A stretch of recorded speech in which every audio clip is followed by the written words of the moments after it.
Okay, everybody, it is 12:05, so we're going to get started. We do our very best to keep this to an hour, and so we're going to roll really quickly through a couple things.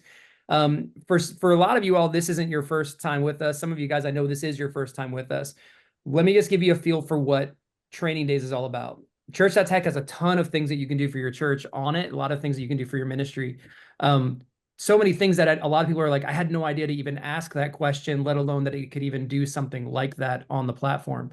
So what we do is we grab little things that we've developed over the last little bit of time and update you on those things. And then we also grab an aspect of the platform that you may not know about and just kind of dig into it a little bit. Um, I am like halfway losing my voice, so if that happens, that's why Josh is here, and he's gonna take over for me. But we're gonna roll through this really quickly. First thing I want to do, especially if you guys have been here before, you've seen this. But I want to go ahead and highlight this thing called the 9-day work week. If you've been here before, you've seen this before, but this matters a lot. Let me work you through this. Um, this is kind of why and how we go about planning things out for the different people that we feel like could be a part of Church.tech and the different things that are going on. We break ministry down into 4 phases.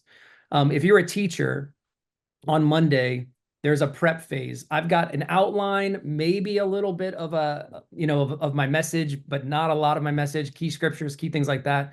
That's all I've really got. Well, on that Monday, we want you to upload that to the platform. And then we want you to use Playground to help you add illustrations, to help you do some parallel passage searches, to help you use some different tools that will help you take your message and put some more meat on the bones. Not necessarily write a message for you. We're not interested in doing that, but we are interested in helping you go, you know what? I don't have an illustration to open this up. Can you give me some ideas? Things like that. And it will do that for you. And Josh is going to show us some of that stuff in a little bit later, even further than we've seen before. Hopefully, after you get that kind of little more meat on the bones, you've got a bit of a rough draft. And so maybe Wednesday or Thursday, you're going to upload more of a rough draft to it. More that's something that's got you could preach this, but you're not sure it's really ready yet. And on that, there's analyzers that we've got like Logic and Flow, where it will look through your message for you and tell you, hey, that's really good, but this area could tighten up here and this area could tighten up here. And so there's a lot of things in there that the Playground will do for you that way. There's even ways that it will generate for you based off of this meeting a few months ago. Somebody came up with the idea of, can you have it generate for me a fill in the blanks outline for my message? And so now that's there too, another option that you can do. But the thing you gotta see as you're going through this process is when you get to this Monday, which is also this Monday, the problem is that if you're teaching, you're thinking about the next Sunday, but there are people that are responsible for things in your ministry that are still working off this Sunday. So if you're doing small groups, any kind of message-based curriculum, you're going to do that based off of what was taught yesterday. And so while the teaching person is thinking about next Sunday, discipleship is really working off of yesterday. So there's this kind of 9-day rhythm of what we see of things that happen. As you're writing this outline here, you should have enough there for the communications people or a volunteer, whoever's doing your work, to build out a social media like schedule for the week on what should we be posting on Facebook, what should we be posting on Instagram, things like that. And so they can be working on that. Once you've uploaded it, they can kind of springboard off that and do a bunch of things there, and on and on and on. So this chart consistently gets updated, and it's just a way for you to see and to kind of generate, oh, I didn't know I could do that, or I didn't know I could do that. Oh, that's a good idea. I didn't even think about doing that. And we're going to hit on a couple things that are here. You're also going to see, if you're a part of our Facebook Insiders group, which I really want everybody in here to join our Church.tech Insiders group. I'll post that in a minute, the link to that in the chat for those of you who are not a part of it. But we update this every time we create new prompts. We'll update this and put them in here so you can say, oh, this is the phase in which I would do that thing, or I would do that, or I would do that, or again, I didn't even know I could do that. Those are all good things to do. And so one, I want you to think about that this way, just because it's a process that helps you to go that way. But two, Josh and I've been thinking about this, talking about this, and one of the things that we've realized is a lot of people don't realize that Church.tech is actually not meant to be a single user thing. Church.tech is you can have everybody in your church. It doesn't have to be a staff member. It can be a volunteer. They can be on the platform with you, and it doesn't cost you any more money. And so a lot of people were just not aware that you could do that. So Josh, what I'd like to do really quickly, I'm going to unshare my screen. If you'd share your screen, let's just walk them through how to add a person onto it. And while you do that, I'm going to post the Church.tech Insiders Facebook group for people who want to join that as well. Okay, Awesome. 1 second here, and I will stop sharing. There we go. And you got it. You got it, man. Jumping in. Can everybody see my screen? We got it. Yes. All right, sweet. Okay, so when you jump into the platform, you land on the upload page. Yep, come down here to settings on the left-hand side of the page here. Click settings and then go to organization and then members. So it's a little buried, but that's how you get to where you add people. And then you just click invite members, and then you're going to drop their email in here. And here's what I would recommend. Set everyone to an admin. And here's why. We're going to roll out, not too long from now, a whole series of different types of profiles inside the platform that you'll be able to set and provision the ability to do certain things inside the platform. But for now, we have 3 primary types. There's an owner. There's typically only one owner on each account. That's the person who has access to the billing side of things. There's admin. Admin can do anything inside of the platform. So they can upload, they can export, they can create content in the playground. And then there's members. Members really can't do anything. They literally are just viewers.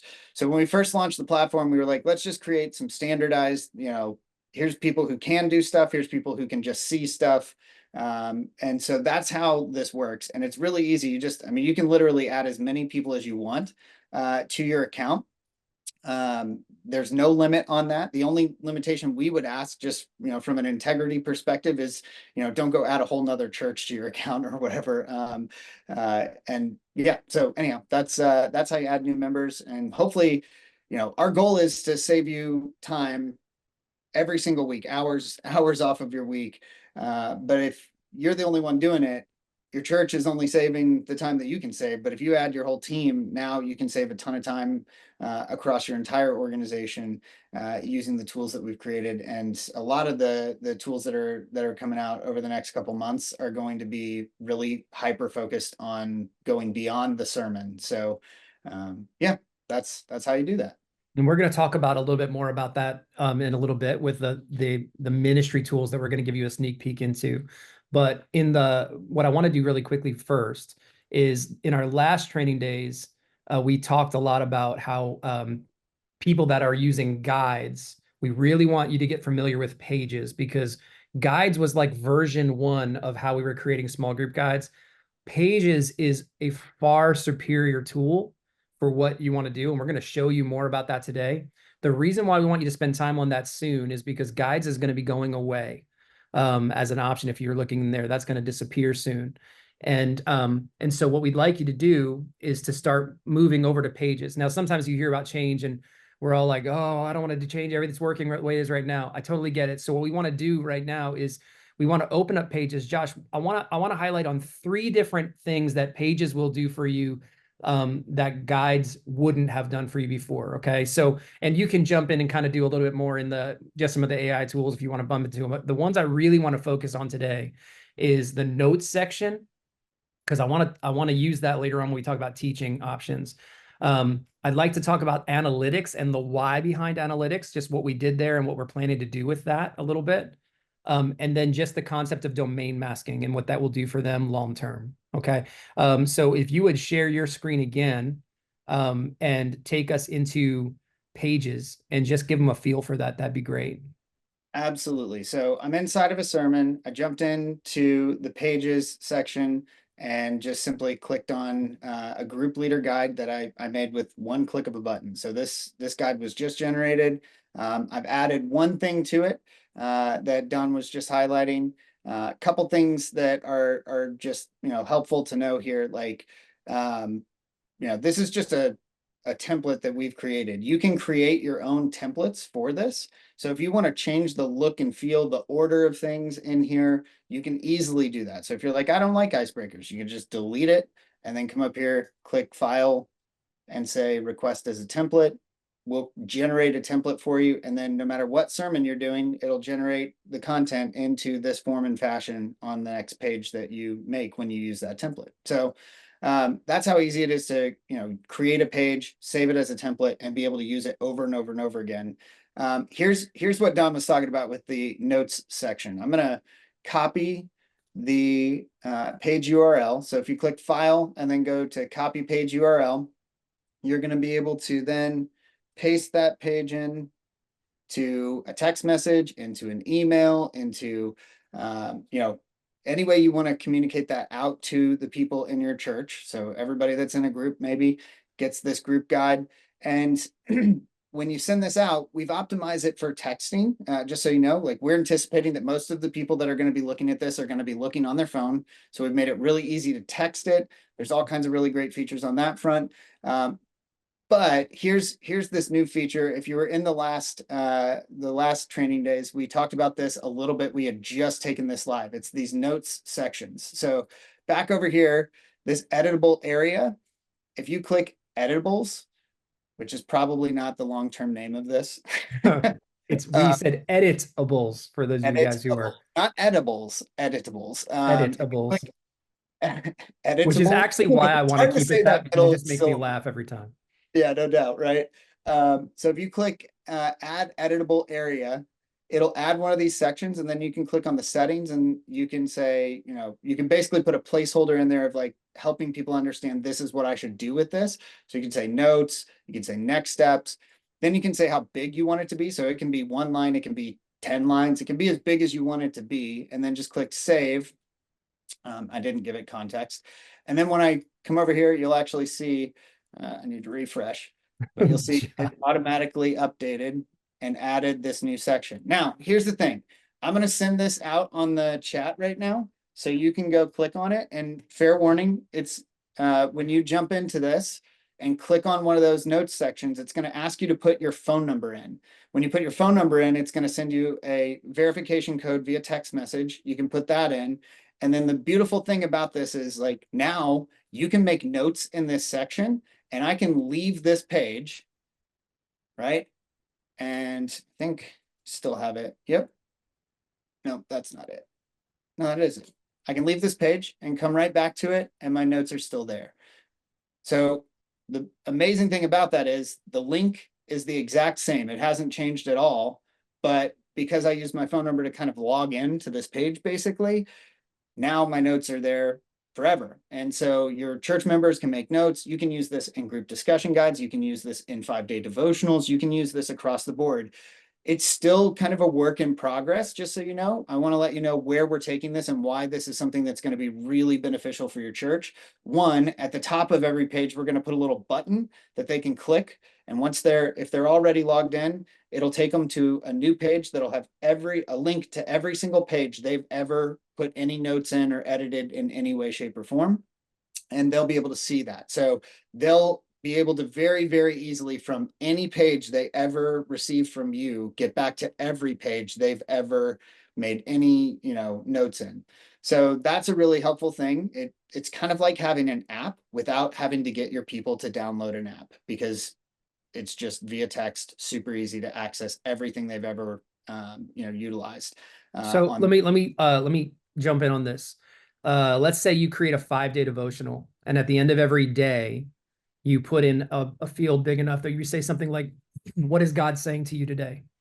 And they're taking notes on what God's saying to them through this devotional time, this reflection time, this prayer time, and they're writing this down.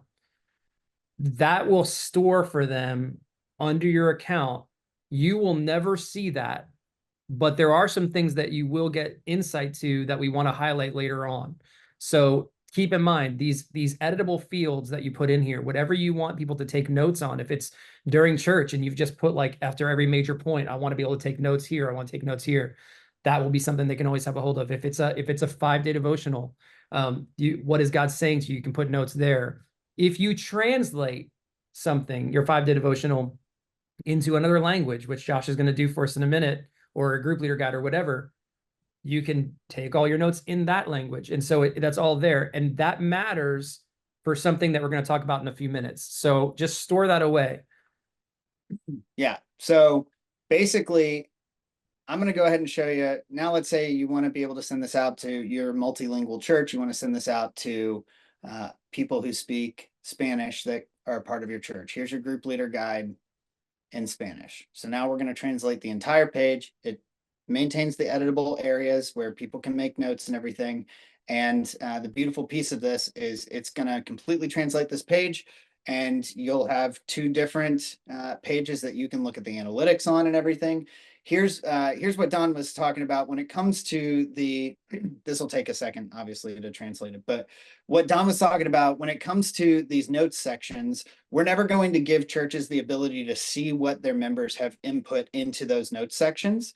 But what we can do while completely protecting the privacy of your church members is give you aggregated insight into not only participation on that page, like whether or not people actually made notes across the board, how many notes were made on average across this page, but we can also give you insight into on a whole, this was the sentiment in terms of this question, or hey, people really responded to this point of your sermon and this question and wrote out a ton of different action steps. And generally speaking, here are the action steps that you're going to be, seeing across your entire church based on this sermon, based on this small group discussion. So yeah. Let's say you go ahead and you have a question and, oh, okay, Roy, hang on with that. I'm actually going to ask you to do that. Josh, one of the things I was going to put in. So Roy just said, how about Dutch? What I would like you to do, if you legitimately don't just make up like crazy languages, but if you have a language in your church that's not listed there, I do want you to put it in there because we will do that. Absolutely. Well, our team will go ahead and make that work. Okay. So, somebody's going to say sign language or something. You know what I'm talking about. Okay. Actually, there is a group that is really pushing on us. They're like, hey, we might even fund this for you if you could like do a sign language translation, which we're kind of looking into the possibilities on that, which is kind of cool. But at any rate, that's way down the line. But Jeff Kelly is fired. So there you go. Klingon, anybody want to want to translate this to Klingon? I don't know. It's all right. Or to Elvish or something like that. Love it. Okay, so but let's go ahead and take that in mind. And you're doing a devotional, you're doing some sort of thing, and you're saying, what are some key things that God is saying to you today? What are some struggles that you're working with right now in your walk? Just whatever you want to say, and you've got people that are answering that. And we'll take that and say, here's some examples of things in your church that are being worked through. Tell me that won't help inform your current or your future sermon series that you're writing. It's like having a consistent focus group. You now know very often what people are going through in your church. You now know the problems that you've got to help them solve. So we want to find a way to create an opportunity for you. And we're going to talk about this in a little bit, to create an opportunity for you, for your messages to develop further. Man, coming up with series sometimes is just really hard. And so any information you could have where this is going to be helpful, that's really great. So this is just another way that could help you figure out, oh, these are some felt needs in my church that I really need to address in the next couple months. Yep. And if you haven't seen this yet, if you go to File, View Analytics, and this is about to get a major upgrade. So we can see 37 page views. This gives you real-time analytics on how many people have seen it, how much time they've spent on it, when they looked at it. You can add clickable links. It'll track the links so you can see how many people have clicked on those links, and it'll show you across time how many people have clicked on those links. So one of the things that we'll add to this is insight based on the editable sections, and that will, continue to improve upon as we go through. Joe, you asked about domain masking. Domain masking is ready, and basically, if you are wanting to switch over to that, we can walk you through how to do that. But effectively, you've all been added. Everybody on this call has either been added or will very shortly be added to our beta testing group. And so you can click add custom domain, pick your domain. So if I wanted to say blog dot, dot your church's URL, .com, and add that custom domain. Now, here's the thing. Your church has to own and have access to your church's URL. So it can't be like if you were like, hey, I want to add a church.tech, fake.church.tech, URL. It won't do that because you don't have access to the DNS settings. So what happens when you click on add custom domain is we send you an A record that you add to your DNS settings. That if you're not, familiar with that, talk to the person who set up your website. It's very, very easy to do for that person. And we're working on a series of training videos for how to do this, depending on what, platform you host your website from. So, but if it honestly, this is something that makes pages way more valuable. We know that. And so if you're like, hey, we're ready to start using it, just get in touch with us. We'll get on Zoom and we'll help you get it set up. Absolutely. So really, really powerful feature there. So these are things that you can do in pages that you never would have been able to do in guides before. Now, Josh, there was a question in the chat saying when guides go away, will our old guides go away as well? No, all your guides will continue to exist. You'll be able to access them. We're just gonna basically take away the ability to edit them and on any future. So like if you go into a sermon that you have a guide on already, you'll be able to see it, but you won't be able to create a new one.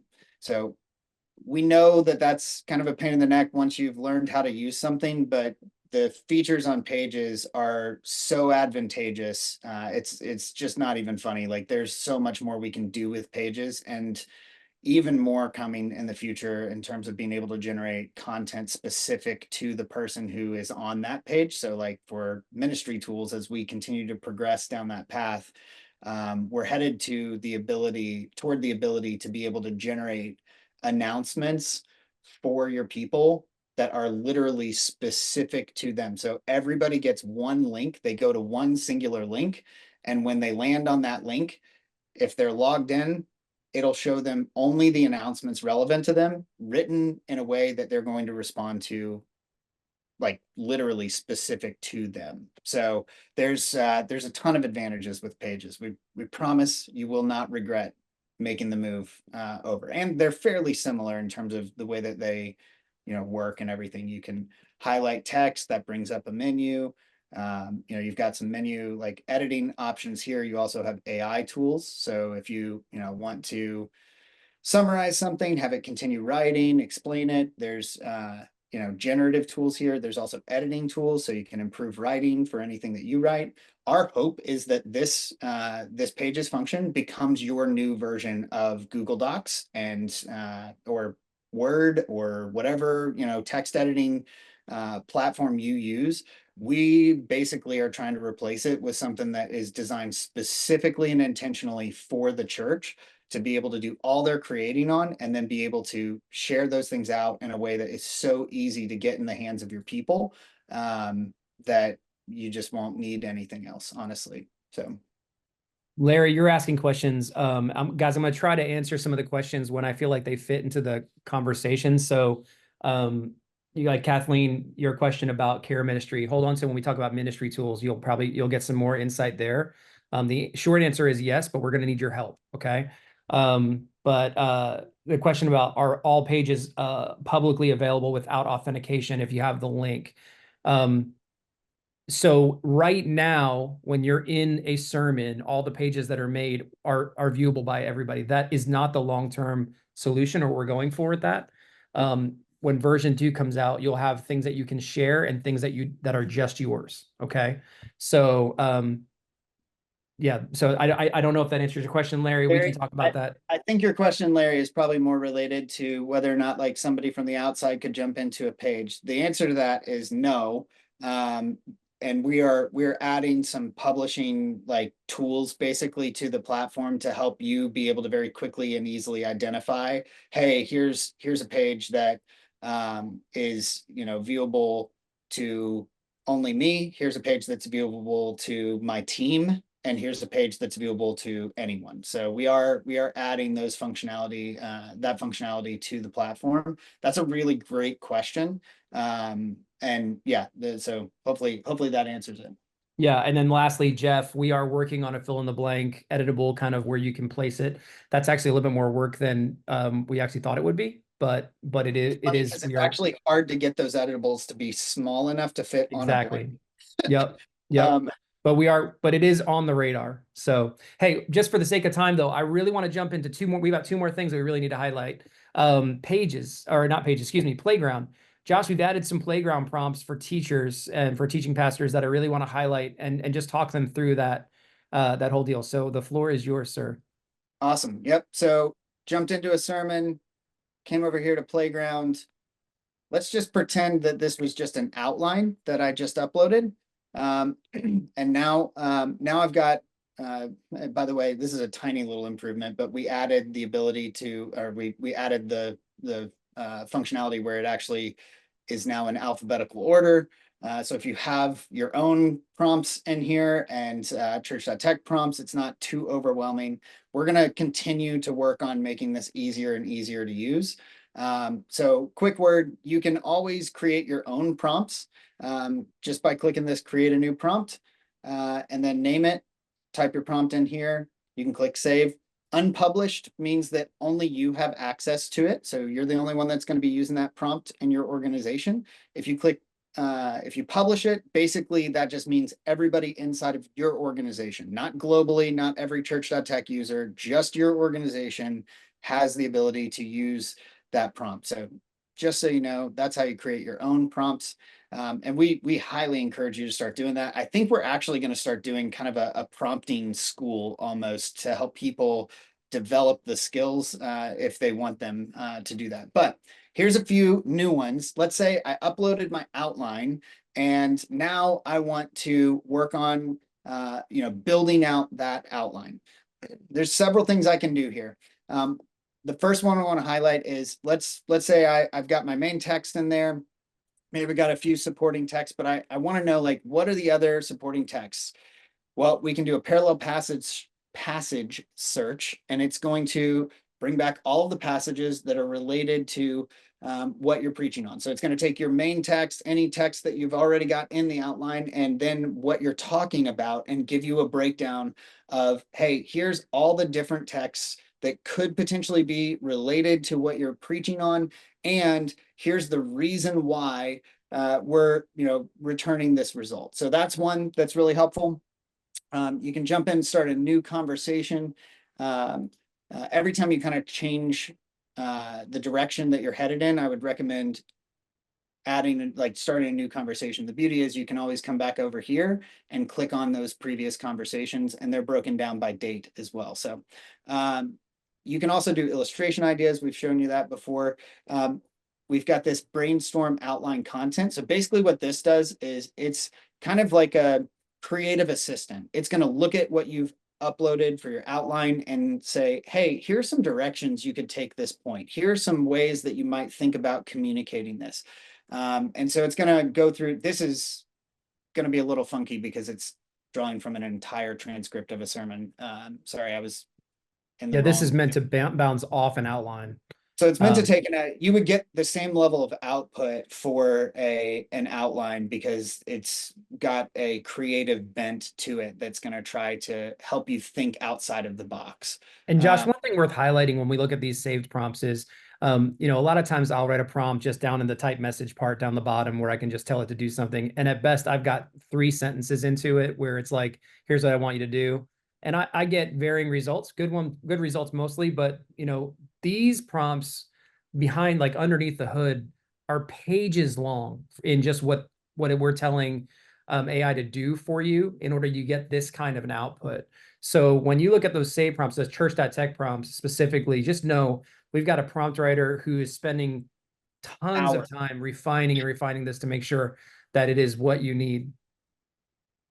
Yeah, so every one of those church.tech prompts has hours and hours of time put into them and tons of expertise, as well as just our overarching system that is, making sure that what we're bringing back to you is, at least in line with Orthodox Christianity at a minimum. So yeah, so this is another prompt we just added. So it's basically going through and giving you potential application points from your outline, your sermon, for various stages of Christian maturity. And so you've got, hey, here's 5 different potential application points for fully mature followers of Jesus.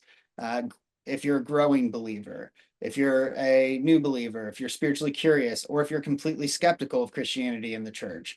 And so, you know, again, what we're trying to do is make it really easy for you to get creative, get perspective.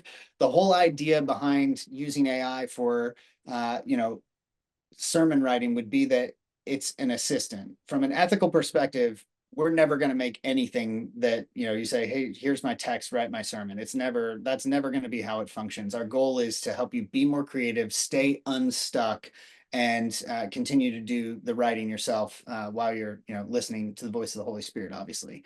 Bernard, So I yeah. think your question that you're asking here, just real quick, about like those prompts are working from what area.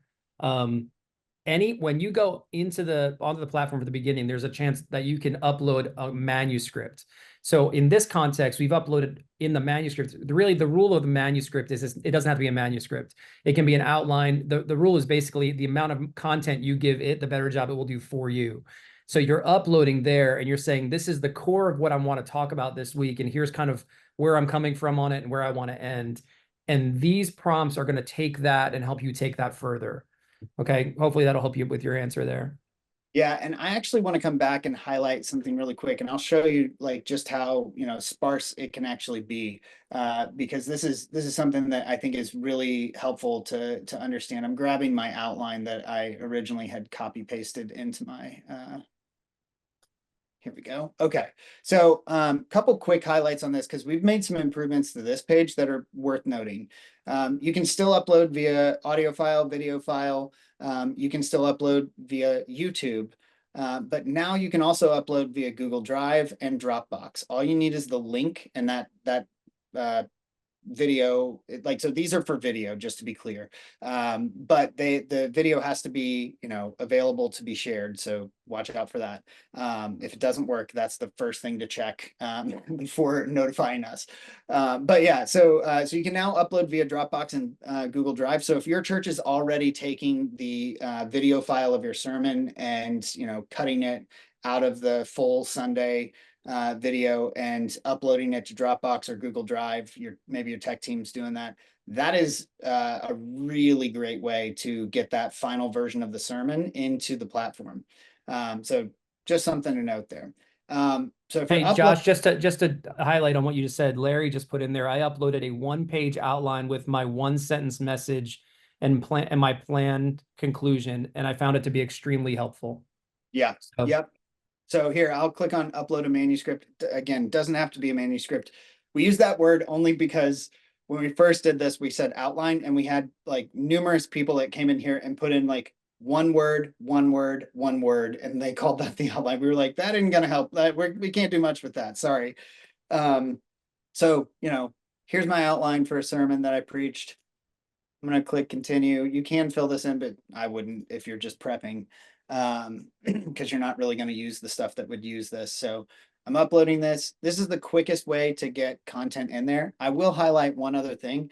If you're auditory like me, a really easy way to do the exact same thing is to take a voice memo on your phone, just record yourself talking through the sermon, and then upload that recording to the platform. That is a really easy way to get basically an outline into, you know, into the platform. And then you can come over here to the playground and jump in to say prompts and say, let's brainstorm some outline content here.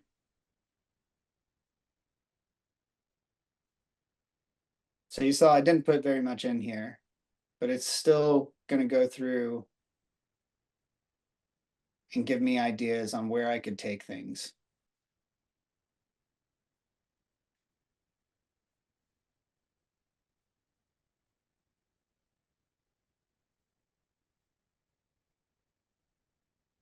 So now, Josh, one of the things that we can do, let's do 2 things with this really quickly that I hadn't planned to do, but I want to do. If you go back up at the top, it says, tell the story of, okay, of Matt Emmons, who was Lee. Okay, so if you guys are in this and you see this, you now can interact with this and say, hey, that's really helpful. Go ahead and write out the story of Matt Emmons for me, and it will do that.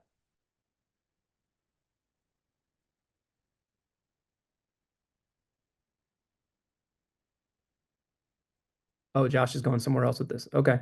No. I just said, how could I tell the story in the most impactful way that would Oh, help you? do you need to like, would you need to say of Matt Emmons? Is that, I don't know how to say his last name. Yeah. That would probably be smart.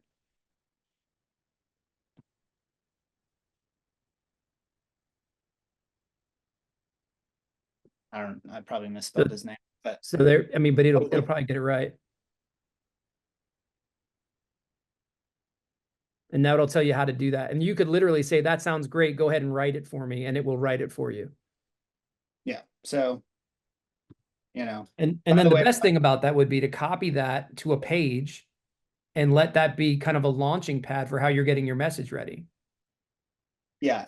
And one of the things that we are working toward is the ability, when you click this this copy to a page button here, to be able to select from a specific page. So you can be in the playground and be adding multiple things to a singular page. So that was something that came out at the last training days. We are working toward adding that in so that you'll be able to do that.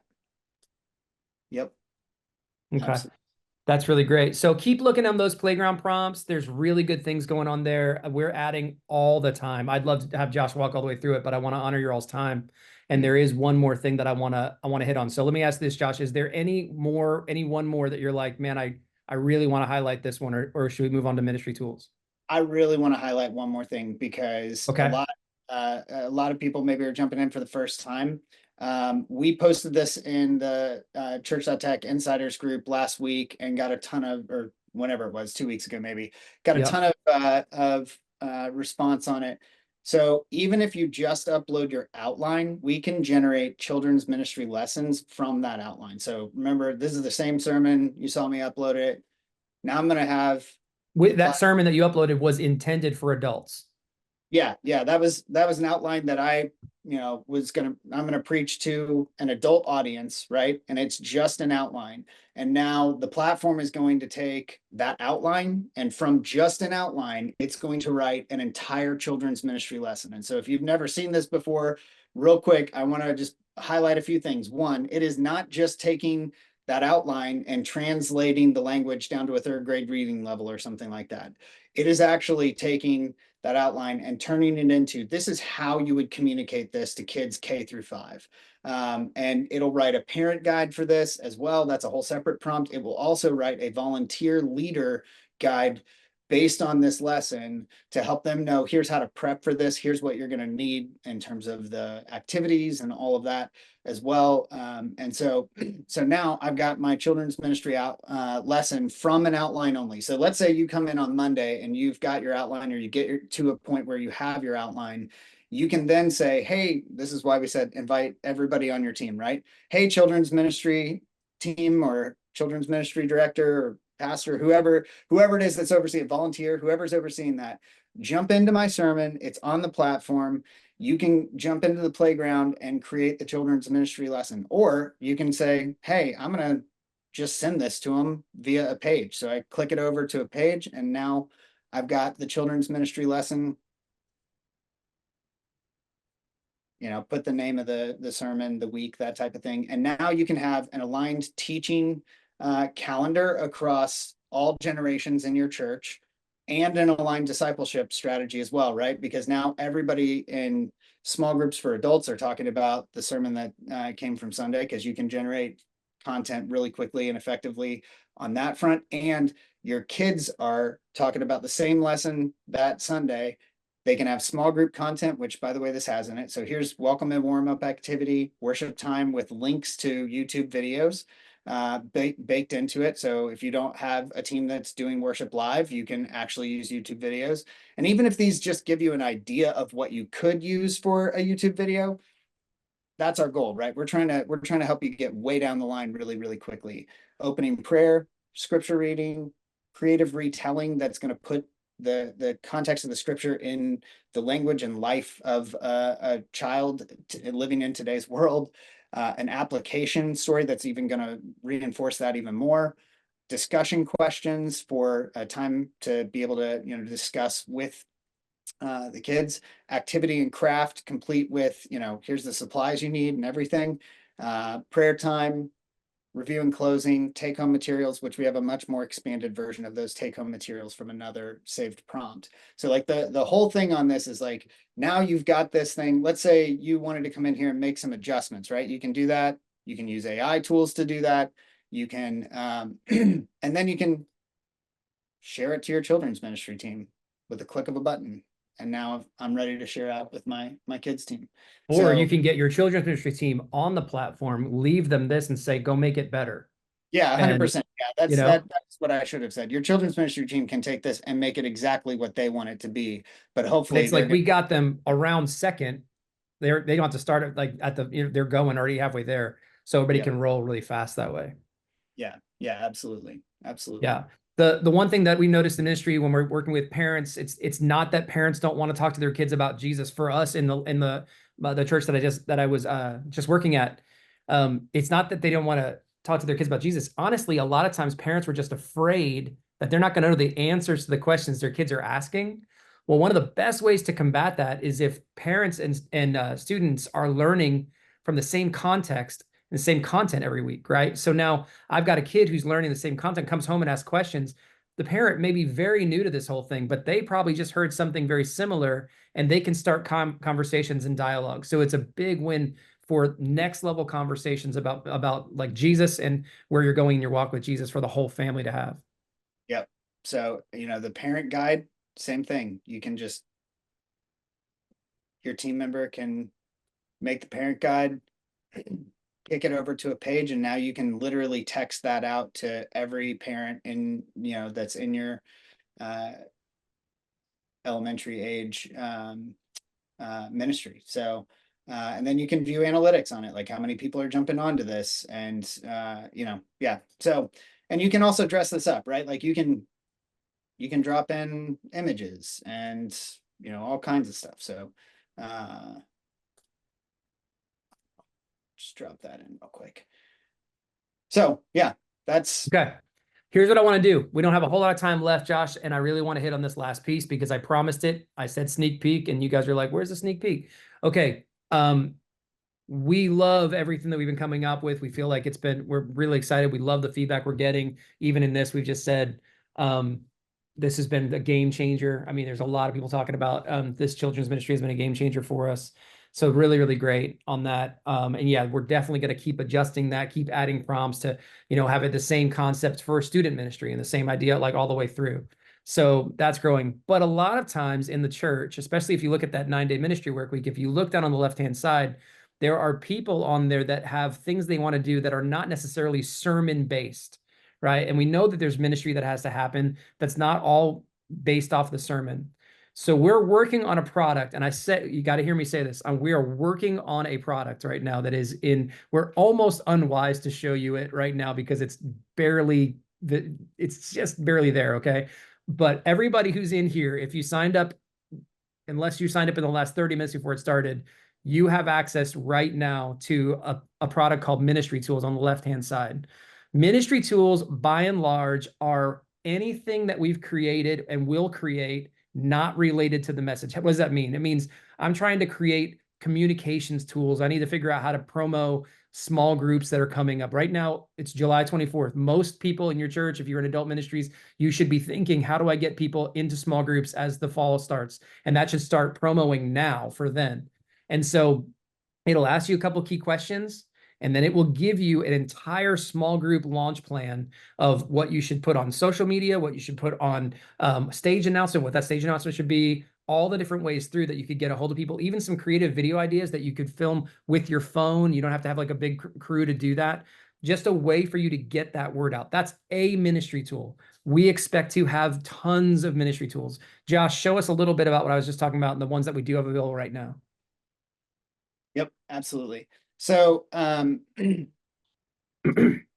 now we only have 2 live in the platform. We are, I think just everybody that's on this call probably already knows this, but like we're adding crazy levels of like complexity and integration to the platform. And so some of the stuff that you're seeing is going to fit way more seamlessly into some updates that are coming out. So we appreciate your patience on this front, and we really appreciate your participation in helping us know what you want us to build. you should all be able to see ministry tools. If you can't, just comment in the chat that you can't see ministry tools, and we'll add access to you. It'll probably take us a little while after this call is done.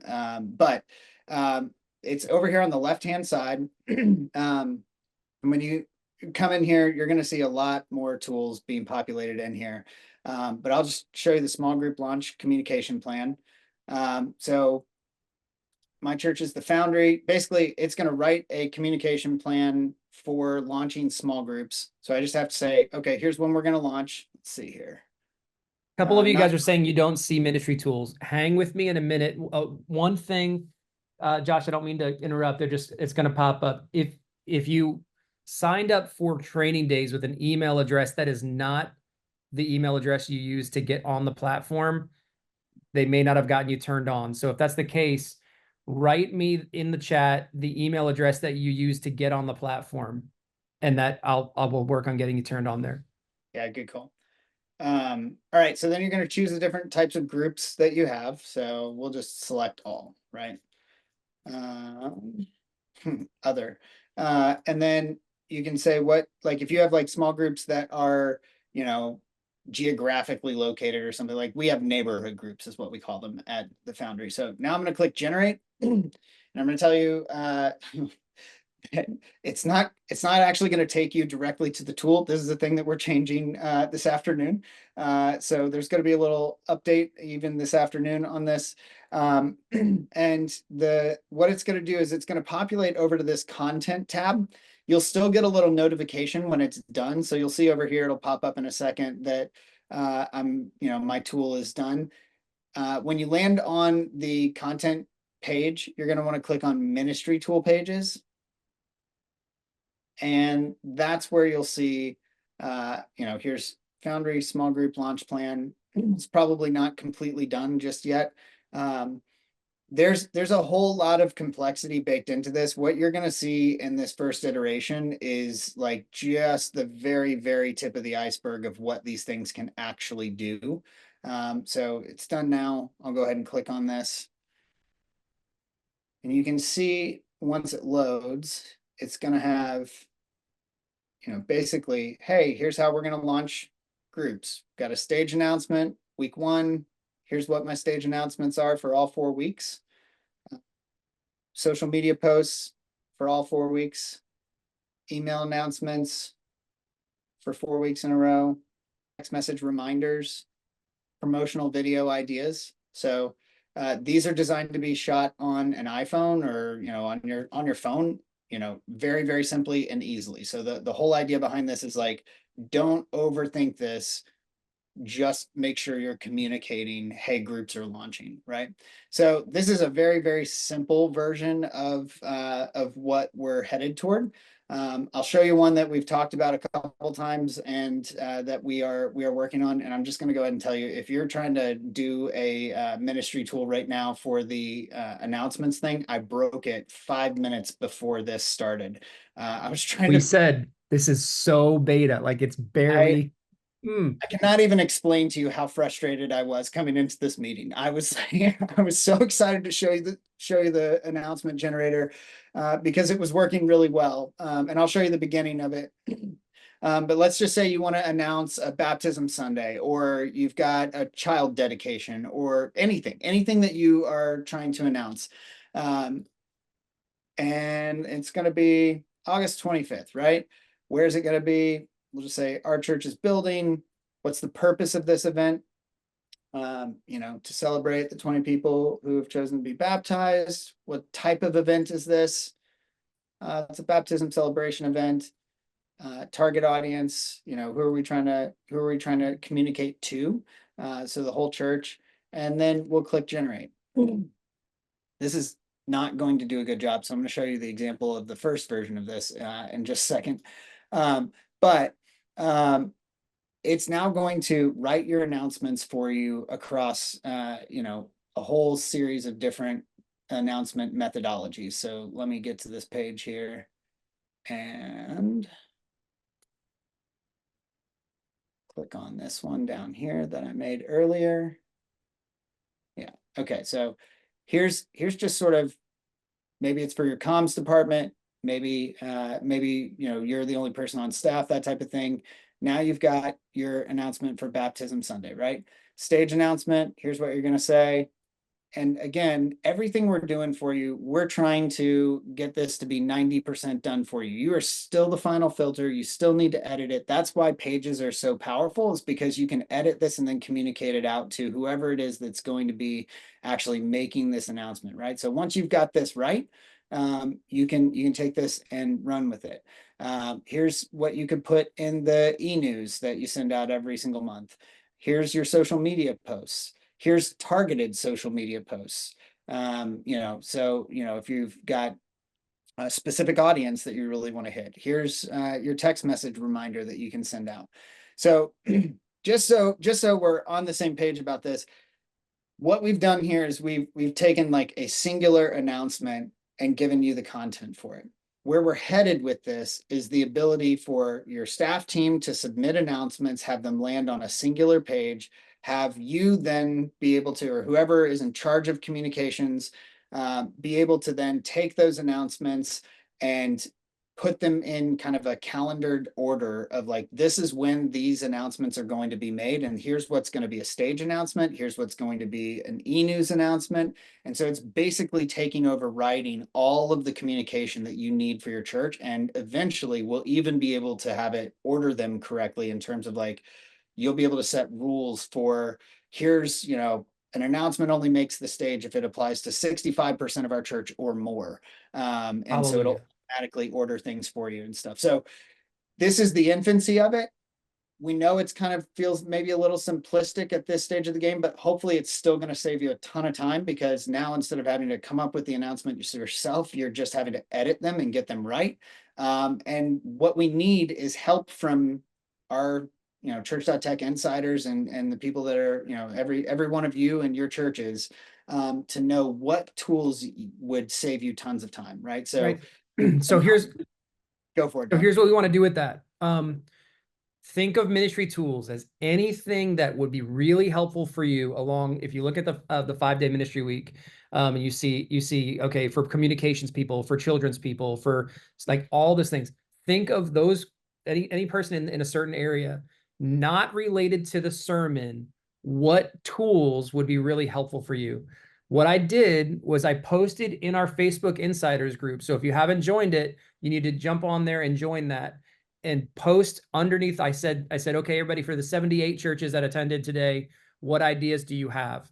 By the end of the day, we're going to pick an idea. Well, we won't. Somebody will pick the idea, and if that we feel like that's going to reach the most people, be the most effective for a lot of people, we will get to work on that ministry tool, 1, and 2, you will get $100 from us. You'll get a $100 Amazon gift card in your email.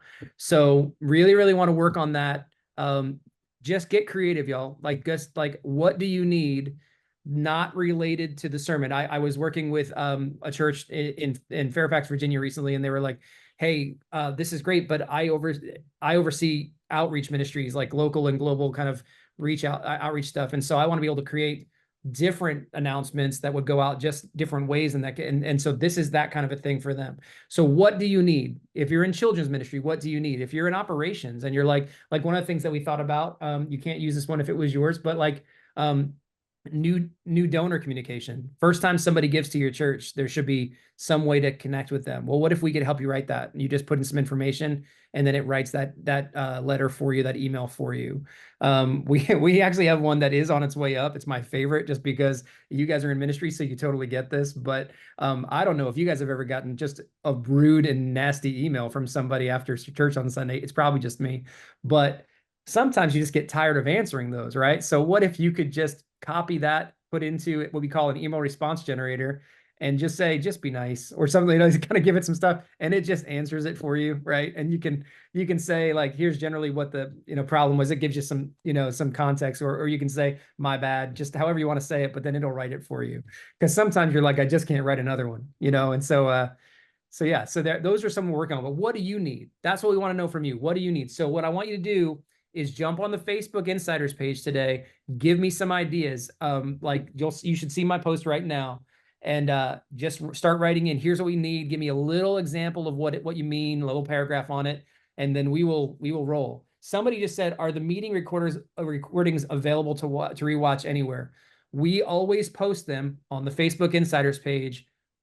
We aim for the day that we've recorded. So by the end of today, this should be up in there for you to rewatch and maybe share with somebody on your team. When you make them their account, you might say, this is how we get started. Go watch these videos, and they'll be right there. They're also on our YouTube page. There's a whole area called Training Days, and it's like all of them are on there as well. But we always post them to that Facebook page. So that should be your first place to stop. Josh, do you have anything else? Because if not, I've got one more thing I want to say to this team. And then I want to open it up. We'll stick around for a little bit just to answer some questions for those who want to stick around and ask us questions. You can turn your mic on and do that. But do you have anything else? Nope, we're good. Okay. Thanks for being here. Here's the one thing I want to toss your all's direction. If you would, a lot of you all have come to a lot of training days. You've seen, man, this is really, really helpful. We have a specific goal. We want to increase our platform by 300 people by the end of August. Our goal is 300 people by the end of August. And a lot of that in church world, there is nothing more powerful than the power of a personal recommendation. So if you're working with other churches, you know their pastors, and you're like, yo, I'm using Church.tech and it's saving me time doing this. We would just really appreciate it if you get the word out for it. We do advertising and things like that, but all of that can fall flat compared to somebody who's literally using the platform and going, this is a game changer for us. So by all means, if you would get the word out, we would really appreciate it. With that in mind, we are just going to stick on here, and it's 101 Eastern right now. We'll stick on until about 1:10, 1:15. If you all want to be done, that's fine. If you want to stick around and ask us questions, go ahead and turn your mic on, and we will do our best to answer them.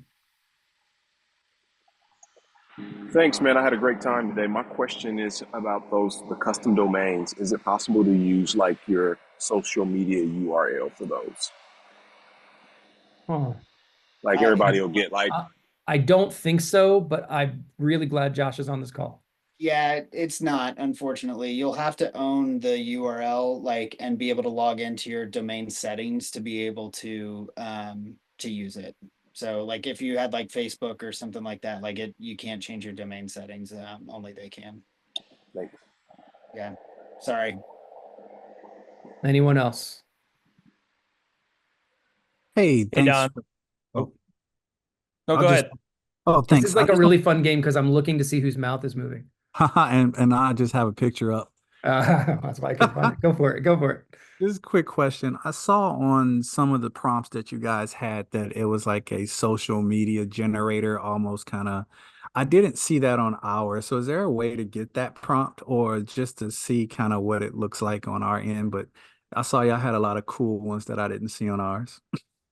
Yeah, we are gonna launch a social media one this week. I've been meaning to post one. We've done like 4 different versions of it, and we've been trying to figure out what's the most beneficial and helpful. But honestly, like if you like as simply as saying, write me, 5 different social media posts across these specific platforms, and make 3 of them angled toward people that don't go to our church and 3 of them angled toward people that do. Even something simple like that is going to produce pretty good results. Like it'll get you to a point where like you'll probably still have to edit it, but it'll do a pretty good job on that front. But yeah, we are going to roll out some saved prompts on that front. Yep. Gotcha. Yeah, I did actually write one on my own, but it was really, really simple. So I was just looking at seeing if you guys had anything more intricate. Yeah, Yep. a lot of what's Yeah. going to happen there, one of the reasons why we haven't just kind of made a playground prompt, I mean, we will do that, but we've been aiming so intently because a lot of times when you do announcements, you don't do them just one weekend, right? You do them for the next month. We're going to really push this thing, or we're going to push this thing. And so in the ministry tool, as we grow this communications tool, it will help you plan out a plan not only for this week, but what would your social announcement or social media announcements be for the next 4 weeks? Right? How would I take this and kind of start big and then let it matriculate while this thing starts the next week and it keeps going and so on and so forth. So we will do that, but really ministry tools is where I think the kind of just the overall communication side of church is going to benefit from ministry tools maybe more than anything else that we've got. I'm excited about that. I used to oversee a pretty large comm department, and so I feel like this is going to be huge. And then one more question for me. Is there any plans for workflows for sermon prep for us old school Logos users? Bro. All right. You got to be careful about asking me questions like this, Sean. Okay. We I get get so in excited trouble about for what we're telling working people on that we things. start promising stuff and we're like, oh, we got to stop. Go ahead, Josh. Yeah, we're working on some pretty sick stuff for something that we're calling Sermon Copilot. And it will allow you to effectively design your own workflow. We're going to give you a whole bunch of tools for it, but you'll be able to kind of order those how you want, create your own, and then use them in like a singular sort of comprehensive tool. Ethically. That's a big part of our focus for the next month or so. We've already got a bunch of infrastructure built for it, but yeah, it's something that we're working really hard on. We're also working on we're going to call them workspaces, but basically, it'll take sermon series planning and preaching calendar planning to a new level of think like planning center services for every week of the year for everything you can do across your entire staff. Like basically take the 9-day work week and apply it to your whole team in a really cleanly formatted way. So you can plan out every action that you want to take every week using AI. Our hope is that it's going to allow you to reduce the amount of time you spend, creating content and put it into a really easy format for basically creating a workflow that happens every single week. Yeah, Sean, what you're seeing right now when you look at these prompts, you're seeing actually snippets and pieces of what Sermon Copilot will eventually be. We're kind of using these as testing grounds to make sure they work, and then we'll incorporate it back in. The thing I love about Sermon Copilot on one end of things is that we are launching it on October 1st at a conference, which means it has to be ready by then. So I'm like, yes, so that we got to do it.